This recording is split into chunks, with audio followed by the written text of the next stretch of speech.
අපි කවුරුත් කැමතිනේ දිලිසෙන මැණික් ගලක ලස්සනට. ඒ ආකර්ෂණයට ලේසියෙන්ම වශී වෙනවා. හැබැයි මේ දිස්නේ පිටිපස්සේ ගොඩක් දෙනෙකු ව්‍යාකූල කරන ප්‍රශ්නයක් හැංගිලා තියෙනවා.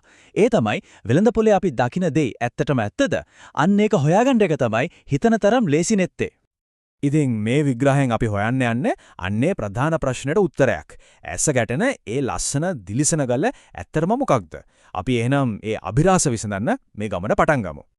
හරි. එහෙනම් මේ ප්‍රශ්නෙට උත්තර හොයන්න කලින් අපි මුලින්ම පදනම හරියට දාගමු. මැණිකක් කියලා දෙයක් හඳුන්වන්න තියෙන ඕන මූලික සුදුසුකම්. ඒ කියන්නේ නිර්ණායක මොනවද? අපි ඒකෙන් පටන් ගමු. ජාත්‍යන්තර මැණික් කර්මාන්තයේ සම්මතයේ විදිහට සැලකෙන CIBJO ආයතනයට අනුව මැණිකක් කියන්නේ හිතන තරම් සරල දෙයක් නෙවෙයි. ඒකේ වටිනාකම රැඳිලා තියෙන්නේ ප්‍රධාන කුළුණු තුනක් මත. ඒ තමයි අලංකාරය, දුර්ලභත්වය සහ කල්පැවැත්ම. මේ තුනම එකට එකතු වුණාම තමයි ගලකට සැබෑ වටිනාකමක් ලැබෙන්නේ. හරි. මැණිකක් කියන්නේ මොකද්ද කියලා දැන් අපිට දල අදහසක් තියෙනවා. ඒත් ප්‍රශ්න තියෙන්නේ වෙළඳ පොලේ තියෙන හැම ගලක්ම එක වගේ නැහැ. අපි දැන් බලමු පාරිභෝගිකයන්ව ලොකුම ව්‍යාකූලත්වයකට පත් කරන ඒ ප්‍රධාන වර්ගීකරණ පද්ධතිය ගැන. CIBJO නීති පොතට අනුව මුළු මැණික් ලෝකෙම මුලින්ම බෙදෙන්නේ විශාල කොටස් දෙකකට. හොඳට මතක තියාගන්න මේක තමයි මූලිකම බෙදීම. එකක් තමයි කිසිම මිනිස් මැදිහත් වීමක් නැතුව සම්පූර්ණයෙන්ම සබාධම විසින් නිර්මාණය කරපු දේවල්. අනික තමයි සම්පූර්ණයෙන්ම හෝ කොටසක් වශයෙන් හරි මිනිසා විසින් නිර්මාණය කරපු දේවල්. මේ වෙනස තේරුම් ගත්තොත් ඊටු ටික තේරුම් ගන්න හරිම ලේසි. දැන් ඒ ප්‍රධාන කාණ්ඩ දෙක පාරිභෝගිකයෙක්ට හම්බ වෙන්න පුළුවන් ප්‍රධාන වර්ග හතරකට අපි කඩලා බලමු. ස්වභාවික ගලක් කියන්නේ කිසිම මිනිස්සට ගෑවිලා නැති එකක්. පිරියම් කරපු ගලක් කියන්නේ ස්වභාවික ගලක් අරගෙන මිනිසා විසින් ඒක තව ටිකක් ලස්සන කරපු එකක්. සින්තටික් කියන්නේ රසායනිකව ස්වභාවික ගලට එකම එක සමාන ඒත් විද්‍යාගාරයේ හදපු නියුන් සහෝදරයෙක් වගේ දෙයක්. අන්තිමට අනුකරණයක් කියන්නේ පෙනුම විතරක් සමාන ඒත් ඇතුළතින් සම්පූර්ණයෙන්ම වෙනස් දෙයක්. එතකොට ස්වභාවික කිව්වම ඒකේ තියෙන ඇත්තම තේරුම තමයි මේ. ඒ කියන්නේ මේ ගල පොළොවයට හැදෙනකොට ඒ ක්‍රියාවලියට කිසිම විදිහක මිනිස් සතක් උදව් කරලා නැහැ. ඒක සම්පූර්ණයෙන්ම සබාධමේම නිර්මාණය. හැබැයි ස්වභාවික ගලක් පොළොවෙන් ගත්තට පස්සේ මොකද වෙන්නේ? අන්න එතනදී තමයි පිරියම් කරපු ගල් බිහි වෙන්නේ. මේවා පටන් ගන්නේ ස්වභාවික ගල් විදියටමයි. හැබැයි මිනිස්සාගේ මැදිහත් වීමෙන් ඒ වගේ පාට හෝ පැහැදිලිකම වගේ දේවල් තවත් වැඩි දියුණු කරනවා. ගොඩක් අය පටලව ගන්න තැනක් තමයි මේ. සින්තටික් කියන්නේ ව්‍යාජ කියන්නේ ඒක නෙවෙයි. ඒක හරියට ස්වභාවික ගලක විද්‍යාගාරයේ හදපු නියුන් දරුවෙක් වගේ.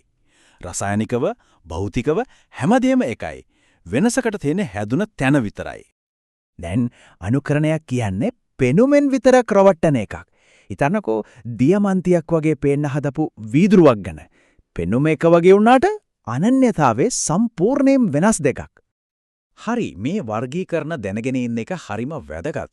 මොකද මේ හැම වර්ගයකටම තියෙන්නේ වෙනස් වටිනාකමක්. ඉතින් පාරිභෝගිකයෙක්ව ආරක්ෂා කරන්න තියෙන නීති රීති මොනවද? අපි දැන් ඒ නීති පොත ගැන පොඩ්ඩක් බලමු. මෙන්න දිනෝ මැණික් කර්මාන්තයේ පාරිභෝගික ආරක්ෂාවේ මුල්ගල්.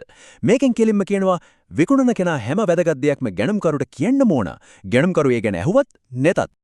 මේ නීතියේ තියෙන බලවත්ම වචනයක් තමයි shall. එමත් නැත්තම් යුතුය කියන එක. ඒක නිකම්ම යෝජනාවක් නෙවෙයි. ඒකෙන් කියවෙන්නේ කළොත් හොඳයි කියන එක නෙවෙයි අනිවාර්යයෙන්ම කළ යුතුයි කියන එක.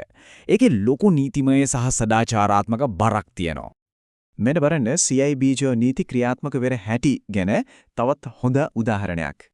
අපි හැමෝම නිතරම අහලා තියෙන අර්ධ වටිනා කියන වචනය පාවිච්චි කරන එක සම්පූර්ණයෙන්ම තහනම්. හේතුව තමයි ඒකෙන් මිනිස්සු නොමග යනවා කියලා සැලකෙන්න නිසා. හරි. අපි දැන් මේ කතා කරපු නීති වර්ගීකරණ ඔක්කොම ටිකක් වියුක්තයි වගේනේ. අපි දැන් මේ ඔක්කොම එකතු කරලා ඇට්ට ලෝකෙන් උදාහරණයක් අරගෙන බලමු. ඒ සඳහා අපි තෝරගත්තේ ෆෙල්ස්පා කියන මැණික් පවුල.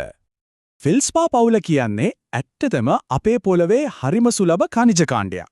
ඒත් ඒකින් අපිට සඳකෑන් පාෂාණ වගේ හරිම ලස්සන ජනප්‍රිය මැණික් වර්ග ලැබෙනවා. මේ වගුවෙන් බැලුවම ෆෙල්ස්පා පවුලේ විවිධත්වය පේනවා. ඒත් මට ඕන විශේෂයෙන් අවධානය යොමු කරන්න අන්තිම තීරුවට. ඒ තමයි මෝස් දෘಢතාව. මේකෙන් තමයි මැණිකක කල්පැවැත්ම මනින්නේ. බලන්න මේ හැම ගලකම දෘಢතාව තියෙන්නේ 6ත් 6.5ත් අතර. දැන් අපි බලමු මේකේ තේරුම මොකක්ද කියලා. මෝස් දෘඩතාවද කියන්නේ මොකද්ද? හරිම සරලයි. ඒක හරියට නොකවුට් සීරියම් තරඟයක් වගේ දෙයක්. දෘඩ ඒ කියන්නේ ශක්තිමත් ගලකින් ඊට වඩා මෘදු ගලක් සීරන්න පුළුවන්. දැන් බලන්න මේකේ ප්‍රායෝගික පැත්ත. ෆෙල්ස් බාවල දෘಢතාවය 6.5 අතරනේ. හැබැයි අපි වටේ තියෙන සාමාන්‍ය දූවිලි වල තියෙනවා ක්වාර්ට්ස් කියලා දෙයක්. ඒකේ දෘঢ়තාවය 7යි. තේරුණාවේ? ඒ කියන්නේ සාමාන්‍ය දූවිලිකින් වනත් මේ මැණික් වර්ග සීරෙන්න පුළුවන්. අනේ ඒක තමයි පැලැඳීමේ හැකියාවට කිලින්ම බලපාන කාරණාව. ඉතින් මේ හැමදේම දැනගත්තට පස්සේ Taman ගාව තියෙන මැණික් එකතුවක් හරියට රැක බලාගන්නේ කොහොමද? ගලක ගුණාංග දැනගෙන ඉන්න එක ඒක ආරක්ෂා කරගන්න කොහොමද උදව් වෙන්නේ කියලා අපි අවසාන වශයෙන් බලමු.